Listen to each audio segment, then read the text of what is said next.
Hello, I'm Langston, and I'm back on my channel, Military Election Forecasting. Today, I'm going to be talking about Kamala Harris and her vice presidential top picks. We're going to be dissecting where each of them helps. So, I do think a lot of people are delusional about vice presidential picks. I don't think that they dramatically help their candidate, and obviously, some cases they do. For example, Kamala really helped Joe Biden in 2020 because obviously she was a black female candidate. Adding her to the Biden ticket help Biden a lot with black voters across the country and with black turnout in general, in particular in states like Georgia and inner cities in the Rust Belt and etc. But most of these candidates don't necessarily offer that. But we're gonna dissect like what they do bring to Kamala Harris and like what to expect from that. So the first thing I want to talk about is Tim Walz. Tim Walz has really been overrated a lot by Democrats online in particular. Like you've seen a lot of people kind of really overrate him and like overrate like his effect on the ticket. And I do want to say Tim Walz is a pretty popular governor in Minnesota, but he's not so much of an overachiever. Like if you go back to 2022, you'll see that he won Minnesota by practically the same margin as Joe Biden, I believe. You see, Joe Biden won Minnesota by 7.1%, and you see that he won by about 7.7%. So he did just a little bit better than Joe Biden. Like he didn't really do too strong with working class voters in Minnesota. Like he won them pretty narrowly as well, the same way that you saw. He actually lost the county that Joe Biden won, a working class county. But he did do pretty well in the suburbs. But one place where Kamala Harris is not going to struggle is going to be with suburban voters in Minneapolis. In 2016, Hillary Clinton was even able to shift a lot of the suburbs in the Minneapolis areas. Look at these blue shifts. Like even she was able to outperform Barack Obama in these areas. So that's one place that Kamala Harris is really not going to have to worry about. And Kamala Harris is going to win Minnesota anyway. So with Tim Walz, and you hear people bringing up regional advantage. Most people in Wisconsin, Michigan, and Pennsylvania have never heard of Tim Walz. So how is Tim Walz going to help Kamala Harris in states where voters have never even heard of him? So you can make that argument, but I doubt that he'll help her enough to make too dramatic of a difference. And he doesn't have the same kind of appeal that Amy Klobuchar has, where he's winning Minnesota by, 15, 20%.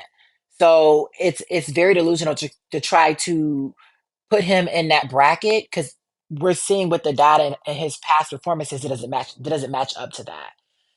Moving on to Andy Bashir. Andy Bashir represents Kentucky, and he's a very strong candidate in his own right. I do want to say that I'm not sure he performed too well on a national perspective. Like Kentucky's very different from the regular state. Like red state Democrats aren't oftentimes going to perform well nationwide because nationwide they're going to try to have to appeal to black voters, appeal to Latino voters, appeal to younger voters, right? Like more left wing voters. Those are voters that Andy Bashir doesn't really have access to. And I do want to say Andy Bashir has enjoyed some kind of popularity, in particular amongst a lot of liberal black people, like because he was someone who really stood up for Breonna Taylor during her case. But those black voters who support him because of that are going to support Kamala Harris anyway. I do want to say that I think he'll really help her in the suburbs a little bit, but he's not really known, he's not well known nationwide. These voters in Appalachia, like these rural voters that he's able to appeal to, they're not going to vote for Kamala Harris, especially with Trump on the ballot. It doesn't matter if he's on a ticket with her or not. With Trump on the ballot, that's going to really hurt, like he's not going to be able to help her with those voters. I do think he has a case to kind of help her in the suburbs, but so do other candidates, and they kind of add over states along with that. Now I want to move on to Roy Cooper, and Roy Cooper is another candidate who has been a historic overperformer. He comes to North Carolina, a state where Democrats consistently fall just a little bit short of, like Joe Biden lost North Carolina by a little bit more than 1%. So clearly, like North Carolina is in reach, but Democrats keep coming up short in the state. But I do want to factor in that, yes, he's been able to get very strong margins with white suburban voters in North Carolina and cut down margins a little bit in the rural areas. And for Kamala Harris, it's just not a coalition she's going to build. I do think Kamala Harris will keep up the trends in the suburbs that Democrats have been doing. That's a realistic thing for her. So it's a really good chance that, Roy Cooper can help her a little bit more with suburban voters in North Carolina. He's not going to help her in the rural areas. Like rural white voters in North Carolina are not going to vote for Kamala Harris, regardless of what he does. But when you're looking at that, like you have to be realistic with certain circumstances. Like you have to factor in all the variables. If Kamala Harris is going to win North Carolina, it's going to be because she raises the share of the electorate that's black. Like she's going to have to get black turnout up.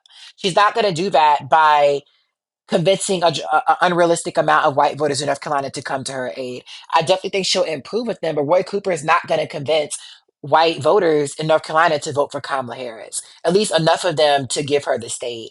So it's really delusional to hear people say that Roy Cooper can give Kamala Harris North Carolina. He can definitely help her in the state, but in a federal election, he's not going to be able to do enough to help her win statewide, in my opinion. I think he could help her by a little bit, but not enough to if she wins North Carolina, it's going to be because she turns like because she raises black turnout, and Roy Cooper's not going to help Kamala Harris with black turnout in North Carolina. So I don't realistically. I think that argument that you see people pushing is also kind of delusional. And that leads us to our top two competitors. Obviously, Mark Kelly and Josh Shapiro. Mark Kelly is another really good candidate. He's been able to win Arizona by very solid margins. You go to 2022. He won Arizona by almost 5%. He won Maricopa by 6 points, almost 100,000 votes. So he's a very strong candidate in the suburbs. And, I think that'd help her nationwide, in particular in Arizona.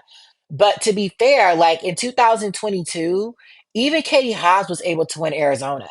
And you can make the argument that Mark Kelly helped Katie Hobbs in Arizona, which is kind of delusional because you can, yeah, to an extent, but Arizona has a really big history of split ticket voting. Like if Katie, like there's a huge there, Republicans oftentimes win despite Democrats winning on the same ballot. So I don't realistically think that Mark Kelly being on the ballot is what pushed Katie Hobbs over the finish line. I think that if voters weren't going to vote for Katie Hobbs, they just weren't going to vote for her despite voting for Mark Kelly, as we see with a lot of moderates in Maricopa County. But regardless, it's like with that kind of logic, like with that kind of factoring, you have to look at the pluses and the minuses. And with the pluses, like I definitely think Mark Kelly's a very strong candidate for moderates in Arizona, but these moderates in Arizona are probably going to shift to Kamala Harris anyway. Like of all the states, I think Kamala Harris has a pretty good chance of winning Arizona, favored to win Arizona regardless of the circumstances. Looking at a candidate like Katie Hobbs, who got out fundraised, who had a horrible campaign, who failed to debate her Republican opponent, and was still able to outrun Joe Biden in the suburbs, you do have to factor in the fact that it's a good chance that she'll probably end up winning Arizona anyway. I definitely think that Mark Kelly will lock down the state for her, but Arizona's only 11 electoral votes. And I don't think that he really helps her too much in Nevada. I've heard a lot of people say that he could help her in Nevada because Arizona's a next door neighbor to Nevada. But most voters in Nevada, most people in Las Vegas have never heard of Mark Kelly. Like most people in Las Vegas don't pay attention to politics to the extent that they've heard of Mark Kelly before.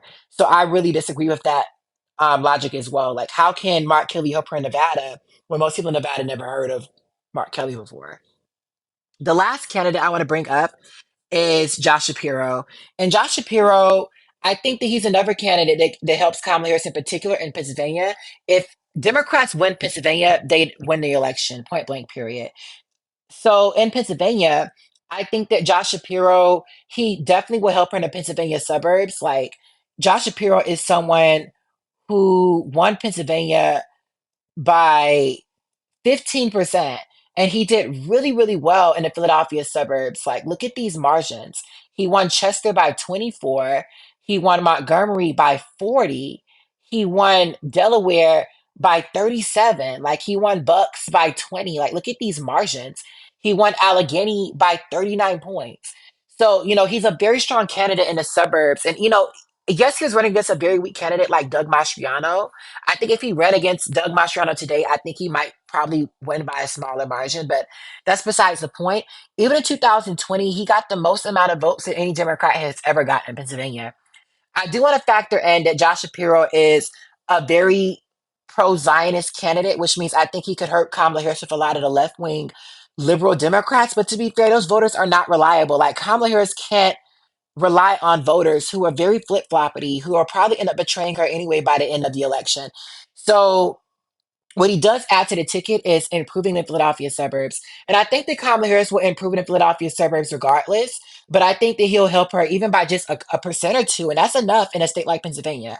if Kamala's able to get pretty decent margins with black voters in inner city Philadelphia and keep up the gains in the Philly suburbs as well as the Pittsburgh suburbs, Trump can't win statewide. So by that logic, like I definitely think Josh Shapiro has a lot of weaknesses, but I think that he has a lot more strengths, and I think Josh Shapiro is her best bet. Like, and I've heard people say that he'll hurt her in Michigan, which I disagree with.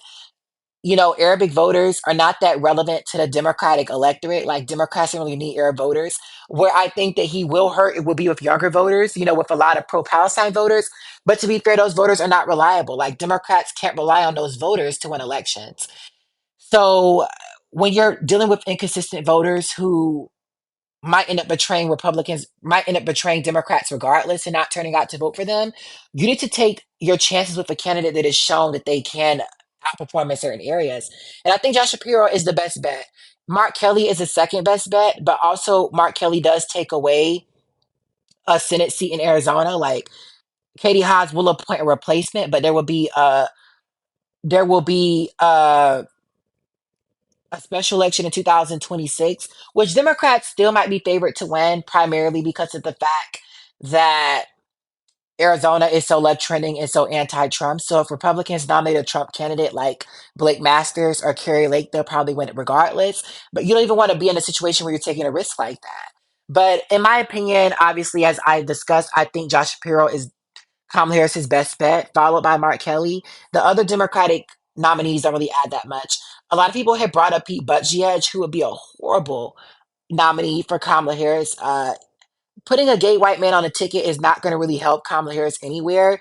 It'll probably end up hurting her with black voters. A lot of black voters who are very supportive of Kamala Harris, a lot of Latino voters also who've shifted to Kamala Harris might kind of make them draw back a little bit. And I don't think that he really helps with working class voters. I think he's a decent candidate for the suburbs, so I don't think he's going to help her more in the suburbs. I think Kamala Harris, in her own right, is pretty strong in the suburbs. So I don't really see where he helps her. I think that he kind of hurts her. But anyway, thank you guys so much for tuning into this video. Please like, comment, and subscribe down below. Make sure to have a nice day, you guys. Goodbye.